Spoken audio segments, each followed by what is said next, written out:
Welcome back to a new episode of Kid in a Sweet Shop, and today it's all about McLaren.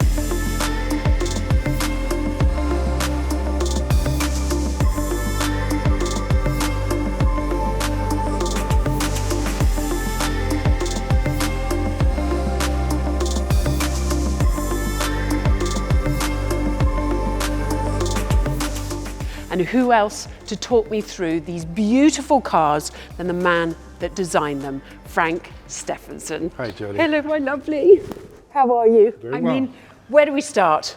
We've got the P1, and then we've got the 675 LT. I want to learn a little bit more about, like, are you on a computer? How's the whole design process? You can, of course, design cars on computers, but what you do is you lose the human touch. Yeah, I agree. So I think when you're going to design a car that connects with the emotions of people, you have to basically use your hands. The most emotion can be obtained, I think, when you use one of these. Let's see if I got one. Well, you've got one of these. A Bic pen. Go Are you nowhere. serious? Go nowhere without my trusty Bic. So basically, you design everything with a Bic pen. I think most It's unbelievable. most designers, I think the ones who know their trade very well, put a lot of faith into a Bic pen because it's the quickest way to translate an idea from here to paper, right? Not pencil, so you can rub well, things you can out? use a pencil, but then you're erasing lines, and I think every line tells a story. Oh wow, So I love that. there's more thinking into a lot of lines than there is into one line. With this, it literally, you just started with a Bic pen, piece of paper, and you started just doing the lines horizontally? Yeah, I mean, in a nutshell, it's pretty much that, Jody. What you do is you try to come up with a concept that relates to the brief. Designing cars for McLaren is all about speed and efficiency. And if you can design those two very effectively, you're bound to end up with a shape that's very attractive. It's hard to go wrong. Which animal? Well, I mean, this car is so what we call shrink wrapped. I mean, there's no excess material in this car that I think it would look like it's a hungry cheetah needs to eat. Yeah, it's a bit on the prowl. You can see that there is a lot of hollow shapes. So it's a bit of skinny. It's skinny because it's hungry. Well, it's got muscles. You can see the tension. There's a lot of tension in it. It's soft in some areas, but very... like almost ligaments. Yeah, that was the actual target. I mean, you have these aero figures you try to achieve, but there is a bit of leeway from a designer approach where you can start to tighten surfaces. But the important thing, I think, when you work with a sculpture like this is not to stay consistent. In other words, you'll see surfaces that start out quite soft. Yeah. And as you move forward, you can see how it starts to get tighter, tighter. Yeah. You know, it stays tight, and then again it starts to fade. So you can see how the bone line here, so if that is something that's pressing through the surface, you can see it. But then it starts to loosen up a little bit, and that's what gives the line what we call life. Right? It's not a consistent line. It's not even a consistent curve. It has acceleration to the curve. So basically, you can see it coming quite straight down the side, and then it accelerates inwards, and that gives it dynamic tension, what we call a bit of speed to the line. There's so much goes into it. There's a lot of that. I mean, we're basically lovers of shapes. When we design cars, we try to bring in that balance and proportion. I mean, the car would look totally different if we shifted the cabin rearwards. It wouldn't look like the power was in the rear wheels. You can see it's sort of driving forward. The back end is slightly higher than the front end. So you have this not wedge-like, but actually leaning forward type push to the proportion. And talk about this. This is very special. Because when you get a car like this at speed, and you have air underneath the car, the air underneath the car, even with a diffuser, will tend to lift the car up a little bit. Diffuser actually sucks the car down, so this is very important. But when the car goes up, you need to push it back down, and that's called downforce, and we have an active rear spoiler, which is almost the most modern interpretation of a rear spoiler today. We do have spoilers that basically are built into the vehicle itself and just actuate mechanically or hydraulically, but this one basically comes up and depending on the speed will either tilt forward or not tilt forward and give you different amounts of downforce. So not only it goes up and down, but it's tilting as well. Yeah, the one thing we try to avoid, Jody, is what we call predictability in the design. Predictability can make it boring in a certain way, I agree. But you also need consistency. So we don't want too many lines that start and stop. You want a line that kind of starts from the front and continues all the way around the car so your eye can follow that line. And it's when your eye starts to stop that you start getting confusing design that really doesn't have, you know, a certain language to it. So yeah, you can really just, it's beautiful, isn't it? Soft. It's kind of like you just want to caress this car. yeah, Even though it's really got that aggressiveness. It's athletic, I think, really, because yeah. there's probably soft, but there's also soft with an athletic approach or a tension built into the surfaces, and that's what we try to communicate with this type of surfacing. Is it's organic. There's a lot of curvature to it, Yeah. both positive and negative curves. You can see how it dips through here. That's what we call the shrink wrapping, where you don't need material, which is opposed to what Ferrari does, for example. Ferrari does very full shapes, very almost inflated. Yeah. Whereas with the McLaren design language, it was completely the opposite. It was suck the air out of the inside of the vehicle and push it in. And then there again, Yeah. you've done the kind of... Yeah, this is not a window, but you need that space there to, well, that's where we put the battery, inside of that compartment. You don't really want to see the battery. Batteries here. Inside there. But we need to continue the shape of the window graphic. It doesn't stop abruptly, which you could do, obviously. But this is almost a very certain McLaren trait. Yeah, it's design almost feature like the that we've little had. tick in there again, isn't it? Yeah, so we've kept that. These days, you don't really see too much of the engine, mostly with the McLarens, simply because we put the engine as low as possible for the center of gravity. Yeah, So you're not really seeing a lot of the engine. That's why the back end of the car is so low in itself. So that means you could get away with doing when it's so low, you don't see a lot, but you still have to do something in there. And basically, we designed the engine cover to extract, again, as much heat as possible. You can see through the titanium heat shield here. Yeah. And another cool thing here is the shape of the headlights. That's where you can really that lovely be creative. tick again, So there we tried to bring in a little bit of the McLaren motif of the swoop. Yeah. And it works really well, I think. I mean, we've got all the light Beautiful. functions in there. And you couldn't really copy that shape without being accused of copying McLaren. No, exactly. I mean, it is, it's synonymous with the tick. Yeah. And this is, I think, one of the cooler things is the actual side intake here. When normally on a super high performance sports car, you'll take air on the side and curve the air inwards. Yes. So a new discovery that we've come up with in the wind tunnel was that actually we can just ram the air straight into the radiator. Straight down the throat. And there's no turning of the air. Yeah. So you lose no energy. And that's by kind of cutting in. Yeah, you just scalp out the shoulder. The car's wide enough. It has shoulders that are wide enough to accept that. Most cars don't have that kind of width to allow you to play with it. But this one we do. We have that kind of broad stance, wide stance, and you can use that to take in the air. Amazing. And then we got, I mean, it's such an iconic car, beautiful designs. I mean, just amazing. And then, so this one was before the 675, wasn't it? Yeah, although they look... this looks almost futuristic. More modern, yeah. Yeah, it's, well, basically we have to remember that they're all McLarens and we have to keep sort of a family feeling to it. Yeah. But the genesis, the original stepping stone or building block of McLaren's design language is this car here, which started as the MP4-12C.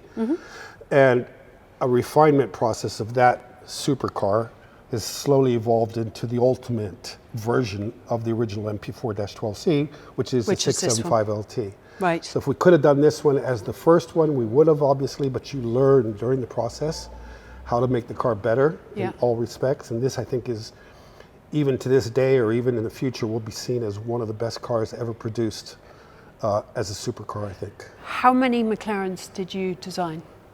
Well, I worked as the head of design, and that would have been one. So it was the 12C, or the McLaren MP4-12C. It was the P1. It was the 650, 650, 675 LT, the 570, and the 720. So it's 7 or 8. Out of all of them, what's your favorite? That's tough to say. I know. Which of your children? Or what one would you would you drive? I absolutely love the 675 LT. Really? Because it's amazing. optimized. I mean, it was getting to a point where the next car after this couldn't be any better than this one. And we made a big jump to the 720S, which is also an incredibly fantastic car. And that's just because everything just worked. It all just was singing the same Well, if you try song. to get a designer to stop the design process, it's very difficult to rip the pen out of his hand. So he'll just want to keep refining it. But I think this one reached a period of design where we thought, that's it. It's not going to get better than this. You've done it. Let's jump and do another one. So we did something else. And that pretty much was the 720, I would say, the evolvement of this one. That was where you went, right, enough. Yeah, this was a combination of aerodynamics. Yes. The McLaren look to the front. Yes, you got the lights. And the rear end finally catching up on this car, finally catching up with the front end. Because on the 650, the rear end was the old rear end with a new front end. Right. And so there was a bit of a mismatch, whereas this one now, the whole body of the car really relates, front and back. Yeah, I love these carbon. And then you've got the lovely... Yeah, the vents that take the air out. Yeah, we have to unload some of the air pressure in the wheel wells, and we take that out through here. No, it works very well. I think from the front, you can't mistake it for anything else. It's got its down-the-road signature, as we call it. Gotcha. So you know it's a McLaren coming at you. It must get, as a designer, so kind of like, because that moment where you say, right, stop, must be so difficult to get to. Yeah. So you just go, oh, maybe that, or maybe this, or maybe, and if I tried this. Yeah, but you have to imagine, if you change one line by a mil, it affects every other line on the car, typically. Yes. So you have to be very careful that you don't try endless amount of solutions or try something just to be, you know. You have to be disciplined. A lot of it is experience. Yeah. So you know if it's going to work, or if it's not going to work, you have the sort of inside knowledge of what's being done properly. Vents. Yeah, it works. I mean, this is actually a lot larger than what we have on the... yeah, it's wider. On the 12C, it's grabbing more air, it's sucking it in, it's going straight into the radiators there. Mm-hmm. It's really an extreme version, I guess you could call, of the base model of the 12C. But if you were going to choose a car in that segment, I think this is the one to get, because it is absolutely as good as it gets, I think. It is beautiful. And the exhaust's quite high up. Well, that's for a certain reason. It means, as I mentioned before, weight is the enemy. So the engine being where it's at, if we can just take a straight, direct line off of it with the exhaust pipe, it means the exhaust pipe is going to be shorter, so it doesn't have to wiggle around like spaghetti. It comes straight out of the engine, which means less weight. So the shorter the exhaust tubes, the less weight. Bigger the noise. True. Well, that's what round pipes are good for, basically. Right, let me try and see, because they're quite narrow little bucket seats. Well, they're tight, yeah, and you can get a couple different sizes, but the reason behind, you know as well as I do, as well as anybody. Hold me. For a bucket seat, tight seats. But yeah, it's a good position in a car. Yeah, I think what you'll notice first off here, Jody, is the driver focus on everything. Yeah. And very little information on the steering wheel itself. So there's no distraction here. No. All you really need to know is right there, and your controls are right there. The moment you start putting buttons and things on the steering wheel. So all about the revs. It's all about the revs. Yeah. It's really lovely. Yeah, it's simple. I think that's the secret of a good design for an interior, is basically you look at it and you don't have to figure out how it works. It's very obvious where every function is. Obviously, these are a bit interesting because it's very unique for McLaren, but you can adjust your powertrain and your suspension, your handling setup differently. So you can have sports or track or city mode, for example. Yeah. And one of the interesting points on here, which a lot of people question, is what does this symbol there actually mean? That is the top view of McLaren Technology Center with the lake. I can't believe it, yes. That's home. That's your home button. Oh, I love it. Oh, that's amazing. Yeah. So the most important thing on the McLarens is that they're all carbon tubbed, which typically you only get in the hypercar segment. That's where the cost benefit is. Oh, now it's always getting out, isn't it? It's the most glamorous. Yeah.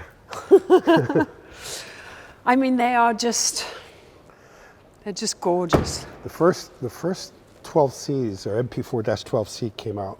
We had basically a panel underneath here that you didn't recognize or know, but you had to swipe your hand against it. Yeah. And it would sense your hand. Yes. And it would open the door. Did it fail a lot? No, people failed. They couldn't fail? Find it, and you would sit in front of doing this. people watching you at the cafe as you tried to enter your car, being going like this. Idiot. So we ended up having to push the button. Put the button in. On there.